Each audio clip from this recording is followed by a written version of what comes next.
Tere, head vaatajad, on käes jälle see aeg, kui võiks heita pilgu finantsgraafikutele. Esimene siis graafik, mida täna vaatame, on dollari indeks. Dollari indeks on olnud mul jälgimise all juba pikemat aega. See on üks põhilisi indikaatoreid minu nii-öelda portfoolios, mida ma jälgin, et kaardistada siis üleüldist finantside voolu nii-öelda. Ja vaatamegi üle, millised näited dollari indeksi peal nähtaval on. Teatavasti kauplemine, investeerimine peaks toimuma puhtalt ratsionaalsetel kaalutlustel. See tähendab seda, et me põhineme oma otsustest faktidele, mitte oma tunnetele. Ja faktid on need asjad, mida me saame graafikul näha. Me näeme mingid konkreetseid märke, mis meie jaoks midagi tähendavad.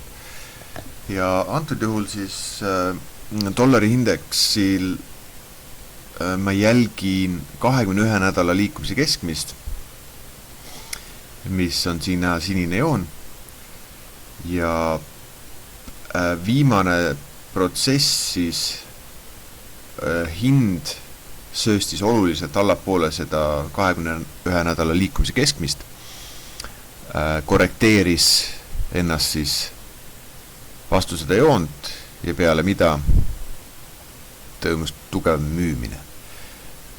Minnes nüüd selle graafiku sisse päevagraafiku peale, ongi meil siis näha sellist laine mustrit lahti rullumas. Ma olen siin need korrektuurid või korrektsioonid joontega ära märgistanud ja peale pannud laine lugemi. Siit kõige tipust algas siis pihta, ma eeldan siit 5-lainelist alla liikumist ja käes on meil siis siit üks siia alla, 2 ülesse, 3 siia alla punkti, 3 vastu siis 4. korrektsioon on tähistatud siin ja siis viimane 5 alla liikumine ehk siis laine viimane osa. Mida ma siis siin ka näen, lähen näitan selle praegu ära ka, praegu meil käes siis selle viimase 5. laine esimene laine A, B lõpeb siin C korrektsioon ehk siis teine laine, tegemist running flat, jooksev lapik ja edasi ootan väga tugevat alla liikumist, mis siis võiks selle sama dollari indeksi oluliselt allapoole tuua. Kõige pikem sõit võiks tulla siis see 261%, 262% võiks siis olla selle 5. laine algusest allapoole. Nii siis panin selle joone paika ja sain siis 81,982 peale sain selle joone paika. Järgmine asi, mida ma saan teha, ma saan mõõdistada selle alumise punkti ja selle kõige ülemise punkti Fibonacci tasemed ehk allapoole, ehk kui palju see liikumine siit on liikunud selle ülesse liikumise vastu. Ja antud hetkel siis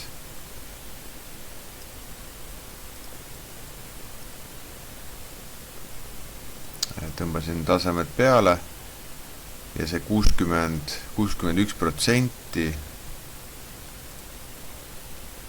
oleks siis siin taseme juures. Et see annab mulle eeldust, et kuskil selle vahemiku sisse võiks maksimaalselt see hind siis välja pressida ja selle trendijoone, mis nende kahe punktiga ühendab, selle trendijoone vastu võib olla siis toetuma jääda. Mis edasi saab, ma kaldun arvama, et me näeme väga tugevat dollari tõusu, siis ilmselt võib-olla juba siia kõrgemate tasemete juurde. Aga nii pikalt ette ei hakka mõtlema, et jälgime üks asi korraga. US 30, siis samamoodi olen juba rääkinud eelnevalt, siin toimub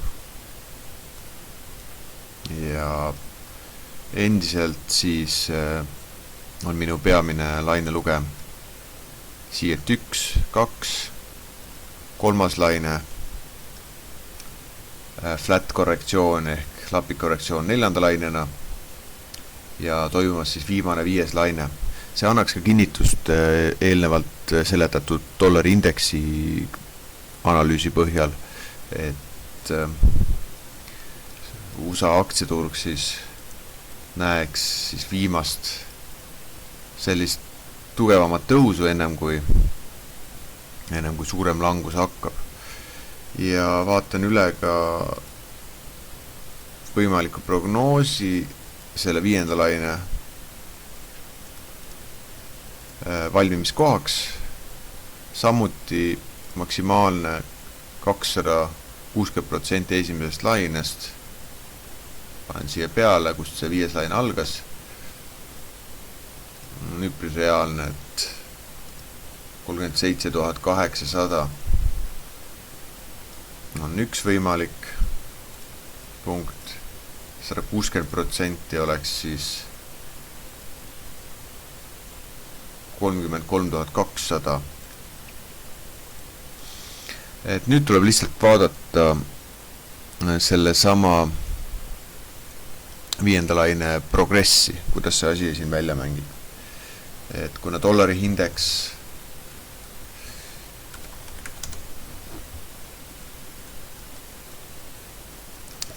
indeks oli teinud samuti allapoole esimese ja teise laine, siis ma kaldun arvama, et antud juhul on tegemist samamoodi.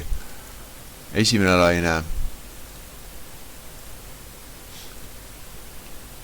ja siit on siis flat korrektsioon, teine laine. Et ootan sellist väga tugevat üles liikumist kolmandasse lainesse, siis 4. ja 5. Bitcoinil siis suuremat pilti vaadates eeldaksin näha siis selle samase liikumise, mis toimus siis 2017. aasta lõpuni, selle ülesse laienemist. Ma julgeks oodata siis maksimaalselt 260% ehk 50 000 Bitcoini jaoks. Ja kui see on nüüd tõsi, siis ja me näeme seda nii-öelda, et see toimub meil järgmise 2 kuuga, mida on väga raske uskuda muidugi, siis me võime peale seda näha 10 aastat nii-öelda bear marketit Bitcoini puhul, et kui hind suudab sellise hooga minna 50 000 peale, siis ma ei usu, et see asi on väga jätkusuutlik. Elame näeme. Bitcoini puhul ma ei imestaks. XRP absoluutselt väga paraboolne liikumine. XRP puhul ka väga paraboolne liikumine, et näeme siin minevikus analoogset juhtumit, kus XRP võttis kätte ja liikus siis kuu ajaga meeletuid protsente 24 sendi pealt siis $3.2 peale. mis juhtus peale seda on juba ajalugu, et peaaegu 100% tagasitõmme, mis kestis siis, mis vaibus siin veel mitu aastat, et jah, sellised impulsiivsed liikumised ei ole üldiselt, need ei ole niivõrd jätkusuutlikud, et tegemist on nii-öelda finantsmulli nähtusega, aga elame-näeme, vaatame, kuidas XRP ennast näitab, kui kõrgele ta suudab ennast nii-öelda pumbata. Et vaatan huviga. Võib-olla suudab isegi siit tippudest mööda minna. Aga sellise pildi järgi kahtlen, et see väga kaua seal püsib. Tänaseks ongi kõik, mis oli vaja öelda, sai öeldud. Dollari indeks, US 30, Bitcoin, aastalõpu rallid, et palju õnne kõigile, kes osalevad ja ärge siis unustage nii-öelda koort ära koorimast, kui õige aeg tuleb. Kõike paremat.